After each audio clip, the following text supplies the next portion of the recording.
রুটি বেলা কমপ্লিট। এবার হচ্ছে রুটি সেঁকা। বেশি কথা বলবো না, আগের রুটিটা পুড়ে গেছে একটু একটু, এটা বেশি কথা বললে আবার পুড়ে যাবে।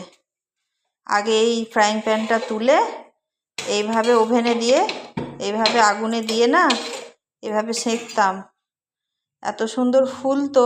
এই দেখো ফুলছে। হ্যাঁ, এখন আবার বলছে নাকি এটাও পুড়ে গেল। তো ওরকমভাবে সেঁকা যাবে না, ওরকমভাবে সেঁকলে নাকি ডাইরেক্ট যে গ্যাসটা বের হচ্ছে, আগুন হচ্ছে, গ্যাসটা বের হয়েছে, আগুন উৎপত্তি হচ্ছে, সেটার থেকে ক্ষতি হবে, হার্টের ক্ষতি হবে, বিভিন্ন শারীরিক সমস্যা হবে। ওই জন্য আর এখন ওরকম করে সেঁকি না, তোমাদেরকে দেখাবার জন্য একটু ওরকমভাবে সেঁকলাম। এখন এই এতেই সেঁকি, ফুলবি ফোল, না ফুলবি না ফোল, ফুলতেই হবে, তার কোনো মানে নেই। রুটি সেঁকা হলে খাওয়া হলেই হচ্ছে। জানো, 2টো রুটি পুড়ে গেছে।